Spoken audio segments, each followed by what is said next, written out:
Welcome to Central News for Friday the 20th of June. I'm Wayne Douglas. In today's news, Mount Maunganui primary students will be strutting the sports field in new attire after the school's second annual fashion fundraiser raised an estimated $15,000 last night.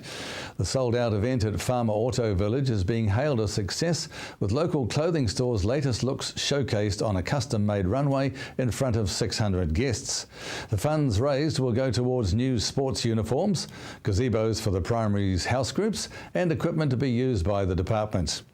In addition to the estimated $15,000 raised, Farmer Auto Village will also be donating $1 to the school for every person who likes the business's Facebook page before Monday. Great idea. A prototype dual-purpose fire and medical response vehicle developed by the New Zealand Fire Service and St John is about to start a year of trials to test the concept. The aim is to improve the emergency medical response in those rural and remote communities where the fire service has a resource that is closer than the nearest ambulance station. Fire Service Chief Executive and National Commander Paul Baxter says the fire medical vehicle is not an ambulance. What it will do is improve the patient experience. It will allow firefighters to get patients up off the ground and into a safer, more clinical environment while early treatment is being provided until an ambulance does arrive. All firefighters taking part in the trial will receive specific training on the prototype and go through St John training to update or add to their first aid skills. Tomorrow, a dance and song reenactment will bring to life the Battle of Te Ranga at its Pies Pass site, exactly 150 years since the clash between Maori and British troops took place. About 500 people are expected to gather at the battle site on the corner of Pies Pa and Joyce Roads, about 10 kilometres south of Tauranga City, where commemorations begin at 6:30 a.m. At 7 a.m, Mihi and Karakia will bless the site's newly carved po, followed by a 9 a.m. pulphery for visiting iwi from the Kingitanga, and at 10 a.m. a VIP group will be welcomed. Dignitaries will include representatives of visiting hapu, New Zealand Defence staff, Tauranga Mayor Stuart Crosby, and city councillors. Battle of Te Ranga commemoration organiser Buddy Mikairi says about 50 people from the Ngāi Tamawahu hapu will perform pulphery, while another 20 to 30 create the reenactment. Buddy says everybody is welcome at the event, and they're asking people who are coming later in the day to park at the school and walk the 400 metres up. Now, taking a look at the marine forecast now, Raglan northwesterlies 25 knots with rough seas, changing early Saturday, a southwesterly 15 knots, then dying out. High tide at 5:16 p.m. To Tauranga now, northwesterlies 25 knots with rough seas, high tide is at 6 minutes past 2 in the afternoon. Just ahead, Anne-Marie talks about agribusiness at the field days. Join us after the break.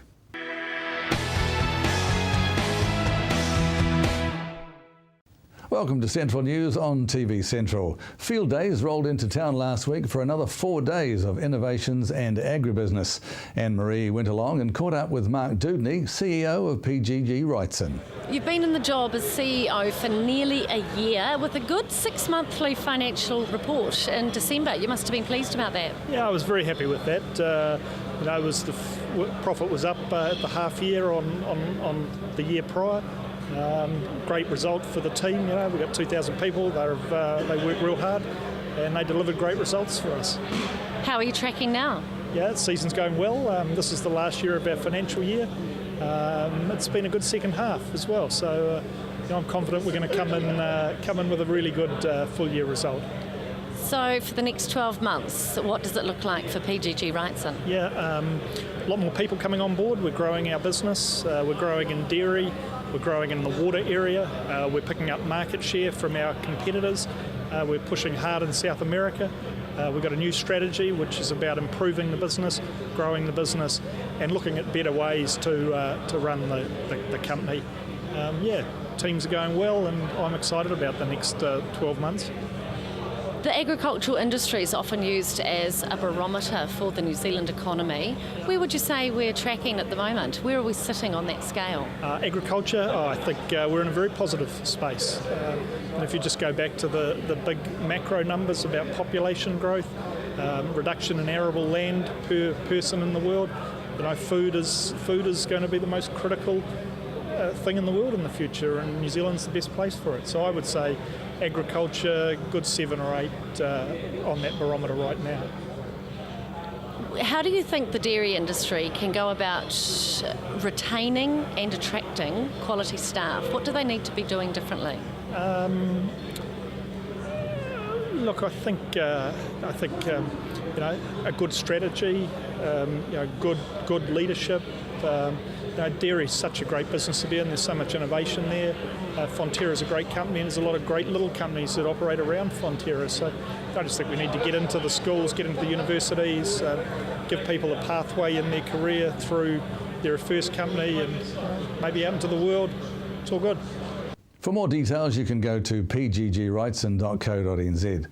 For the past 4 years, the Te Aroha Events Centre Charitable Trust has been putting their money where their mouth is to raise the target of $4.2 million to assist in funding the Events Centre. The end is in sight, and Anne-Marie spoke with spokesperson Paul Williams to find out more about a Night for the Events Centre happening next Friday. Paul Williams, welcome to Central News. How's the fundraising going for the Te Aroha Events Centre? Oh, it's been going really, really well. We're up to 4.2 million now. Wow. So, we're in the home straight, hopefully, touch wood.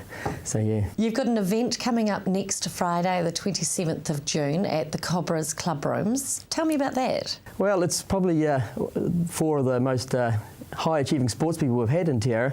We've got Chris Kugelijn, who's an ex-Black Cap, working for Northern Districts Cricket. We've got James Bannatyne, who was an ex-soccer goalkeeper, who went to the World Cup 4 years ago. Cherie Taylor, who's a 10 times world champion woodchopper. And also Pero Cameron, who's everyone knows him as a Tall Black captain. Absolutely, probably one of the finest All Blacks ever. And you've got Richard Becht, hometown boy. Yes. He's going to be the MC in the evening? Yes, he's MCing and he's interviewing the sports people, so we're really happy to have him. He's written a lot of books and high achiever as well, working for the Warriors. He knows his stuff, He absolutely. does. So how's the night going to run? Richard is doing an intro about what he's up to at the Warriors and what he's done over the years. He's, as I say, he's written plenty of books, and then he will be interviewing each of the sports people individually, and it's a very casual night. It's, we're not there to put any pressure on anybody, just enjoy themselves. And then we're going to end up with an auction for some holiday homes we had put up. Tell me about these holiday batches that are up for auction. How's that going to work? Well, people have donated their holiday homes, really. Some of them are not batches, they're very nice homes. So, 10 homes on the waterfronts and 10 different places around the Coromandel and also one in Owakuni at the ski fields. Great. Most for 3 days, and we'll just auction them off and people can arrange with the owners when they can use them. So you've got Mount Maunganui, Port Charles, Waihi, Whangamata, Tairua, Waumu up in near Tapu, Pukahina and Owakuni, and you're hoping for a few more. And Matarangi. Matarangi, yes, beautiful. And we're just dealing with somebody in Taupo, so hopefully we'll get one there and it'll make the 10. So where do we get tickets from? Piako Stationery is the easiest place in Te Ara, in the main street, or our Facebook page, Te Ara Events Centre Charitable Trust, and we can get in contact there. Now, there's also a house being built that's going to be auctioned off. Tell me about that. How's it going? Must be nearly finished. It is, well, yes. The carpets went down yesterday. Tomorrow I'm spreading dirt around the section. Then there's a little bit of electrical work to do, and then it's virtually finished. But we're not going to be auctioning off. It's going to be sold privately through the owner. So, it's nearly finished.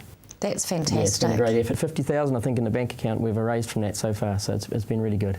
So has a location been decided on for the Te Aroha Event Centre? Yes, it's going to be in Boyd Park, and we've done geotechnical, and the whole park is all the same underneath.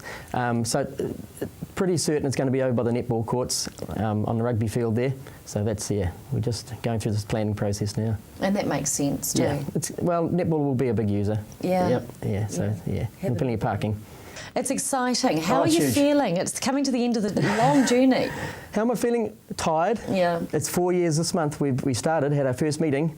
So it's been a long journey, but we're seeing the light at the end of the tunnel. We're dealing with the council now and we're planning together, and it's getting almost there, touch wood. You should be proud of yourself and your team. Oh, it's been a great effort by a small amount of people, but it's for the good of the town. It's going to be great. Paul Williams, thanks for coming in. Not a problem, thank you. And you can get your tickets for the Night for the Event Centre from Piako Stationery or through the Facebook page Te Aroha Event Centre. Coming up next, the superfruit makes a record profit.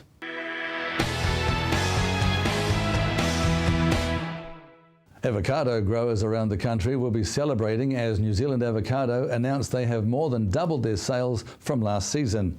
I caught up with Chief Executive Jen Schooler to find out more. Jen, firstly tell us the good news about last year's results and also how they compare with the previous years. Great question, and one that I'm enjoying answering. We had 136 million as our return to New Zealand, both from the export markets and the New Zealand market this year, which is 67% more than we've ever had as an industry and more than double what we achieved in the previous season. Well, was it a particularly fruitful year in this particular case, or was there more going on behind the scenes that made it a prosperous return for growers, I guess? I think we could say this year that the stars have been in a line, or the ducks have all been in a row. We had much more crop than we had earlier anticipated, but we've also had quite a lot of consolidation and collaboration changes across the industry, how we're behaving. And from a market point of view, the Australian market went superbly well for us, and the New Zealand market has also performed very well. And has it meant, I guess, a prosperous return for growers? They've got a flow-on effect. It certainly has been. I think most stakeholders in our industry have had a very good year. Probably some growers in Whangarei that didn't have a crop aren't in that having had that success, but it's been a very good year for growers, yes. It's probably a little known fact for people, Jen, but avocado is known as an alternating bumper crop, which means it's otherwise termed as an irregular bearing. In view of that, does that mean that perhaps next year is not going to be as successful? We're not alternate, we are irregular. So in actual fact, this year, the year we've just had should have been our high year, and we should be going into a low year. But we had a medium year the year we've just had, and we're about to go into a very high year, but probably 15-16 will be another low year volume-wise. We are very irregular from a volume point of view. And because of such an important factor, what sort of research is going on with regard to irregular bearing currently? There's certainly a lot happening. It is a global phenomena. It's inherent in an avocado tree that it does have irregular bearing. We're doing quite a lot of research. The first thing we're doing is actually finding out, we know some of our growers are successfully mitigating the huge swings. They're still getting some swings, but they are doing something right, and it is really resulting in much more consistent yields. So firstly, we're actually benchmarking, we're analysing who they are, and then saying, okay, what are you doing? What is it that you're doing on your property that is causing this much better result, and let's copy it, share that with growers. With all the research that's going on and the fact that there is the irregular bearing side and so on, for growers coming into the industry for the first time, I guess it's pretty much a learning curve all through. I think we're still a little industry, we've got huge opportunities, but there's a lot of learning to be done. Te Aroha Landing continues to receive accolades from guests regarding its unique accommodation, and most recently it received a 4-star Qualmark rating, one of only 2 accommodation providers in the area to have the rating. Anne-Marie spoke with Gillian O'Neill to find out what it means for Te Aroha Landing. Gillian, Te Aroha Landing co-owner and marketing director, welcome to Central News. You've got some very, very exciting news about Te Aroha Landing. You've recently received the 4-star Qualmark rating. What is this? Yes, we have, Annie. We are excited. It's quite an achievement for us. The 4-star Qualmark rating essentially is New Zealand Tourism's mark of quality. So they're really guaranteeing the experience that our guests are going to have is of a certain standard when they come and stay with us. What does this mean for Te Aroha Landing? A couple of things, Annie. Firstly, for our guests, it means that they are going to have a quality experience when they stay with us. For our business, it also means that being endorsed by Tourism New Zealand provides us with certain benefits, and those are that a number of international travel companies only book with Qualmark rated facilities when they're travelling in and around New Zealand. So it kind of leapfrogs us a little bit ahead of some of the other people that aren't Qualmark star rated. And in Te Aroha, we are the only one, and certainly in the Matamata Piako district, there is only one other. So it's a great opportunity for us. Now, was it a rigorous process to go through to actually gain this rating? Yes, it was. They have very stringent standards. It's quite an audit process. They audit lots of different elements of your business, so they look at all your business processes and systems that you have in place, particularly ones around guest security, like the check-in process, cancellation, things like that that will... Can make or break it can make and break a reservation. Exactly. There's also, they make jokes about being the cleaning police, but it is very detailed and very thorough cleaning audit, so it's great to get such a good rating with that. And the other thing is that they focus on things like what they call guest delight factors, and those are things like complimentary toiletries, chocolates on the bed, do you have the beautiful throws and cushions and bedside lamps and things like that. So who doesn't love the complimentary toiletries? I thought you were going to say chocolates, and the chocolates, and the chocolates. But definitely those complimentary toiletries. And I look at them and I'm like, oh, okay, right. Oh, yes, it's New Zealand made. Exactly. Thank you very much. much. And those are the things that can get your staff rating a lot higher. So, yeah, very much is focusing on the guest experience. Always on the lookout for a shower cap. Can never have too many shower caps. That we don't do, but if you came to stay, I'm sure we can find one. We can dig one out of the bottom drawer for you. I am coming to stay. I definitely want to Great. experience this Te Aroha Landing 4-star call mark rating.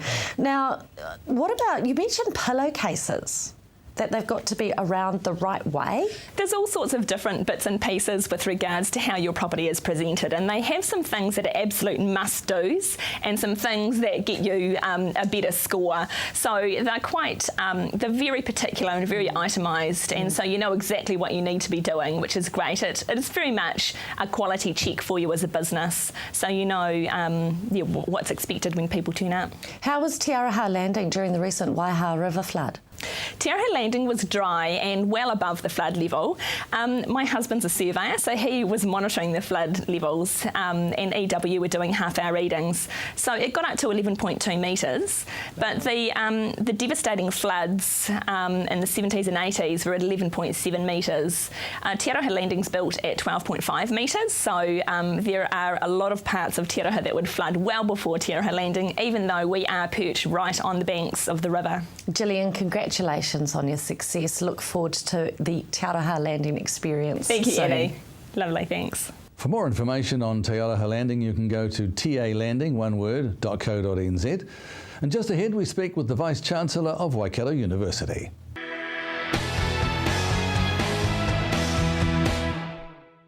And if you've just joined us, welcome to Central News. This is the 8th year the University of Waikato has been a strategic partner with Field Days. Anne-Marie spoke with Vice-Chancellor Roy Crawford to find out why they've continued this relationship for so many years.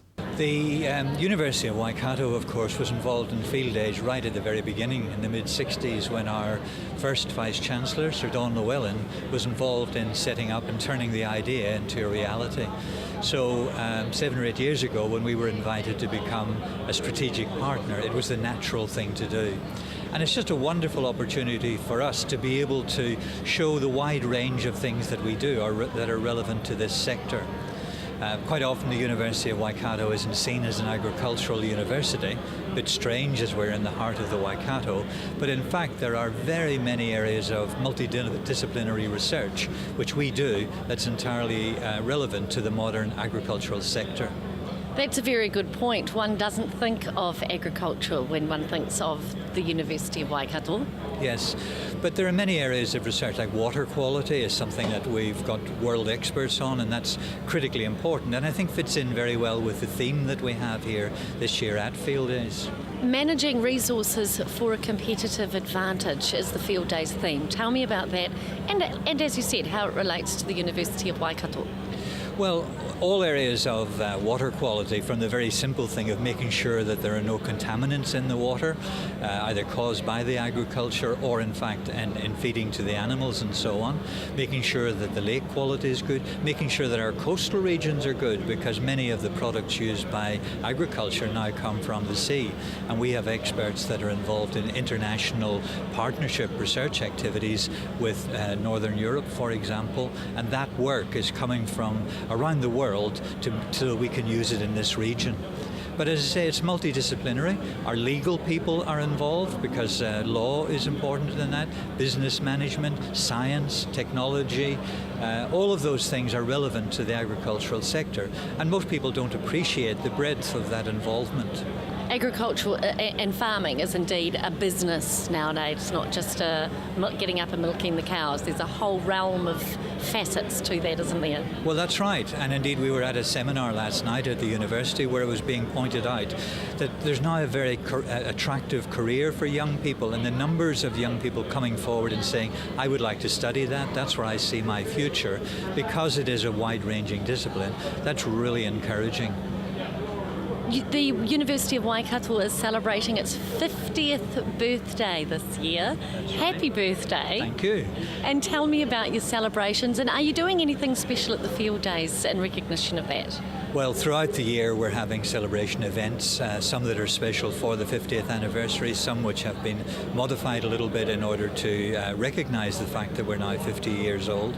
And Field Days is part of that, so that, for example, the university and Waikato Link are announcing some new activities. We're appointing an innovation manager, especially for the agricultural sector. We're creating a new fellowship, and we're setting up a seed fund so that some of our research can be used to try and establish new companies in the agricultural sector. Well, you enjoy your time here at the Field Days. Professor Roy Crawford, thank you for your time. Thank you. And of course you can visit the university's website to find out more at waikato.ac.nz. Now for our region's weather for the weekend. Hamilton, your Saturday will have occasional rain with a developing northwesterly. Your expected high is 16 and an overnight low of 9. The rest of the Waikato becoming cloudy, occasional rain developing, northwesterlies turning southwest overnight. Paeroa 16 and 7, Matamata 14 and 8, Te Awamutu 16 and 9, and Tokoroa 13 and 8. And for the rest of the Bay of Plenty, Tauranga, you'll have a fine day, but a bit of cloud increasing in the afternoon and a northwesterly. Your expected high is 17 and an overnight low of 10. Te Puke and east of Tauranga, cloudy periods increasing, scattered rain later, northwesterlies, and a high of 15 and a low of 10. For Sunday, for you, Hamilton will become fine with light winds and an expected high of 17 with an overnight low of 3. The rest of the Waikato Sunday will be a little bit of rain, clearing early morning and then becoming fine, so that's good news.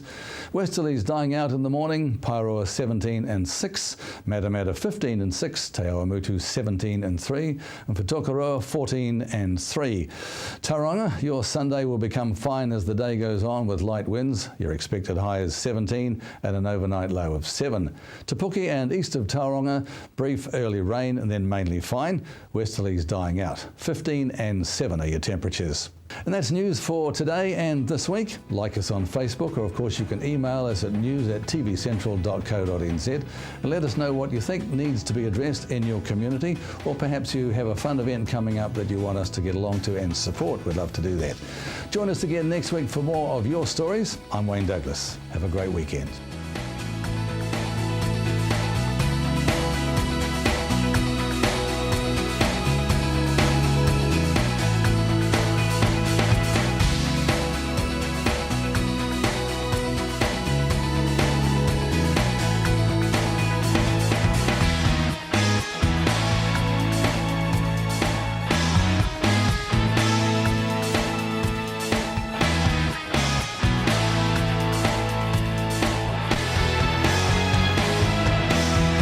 This has been an Alpha Media production, a division of Television Media Group.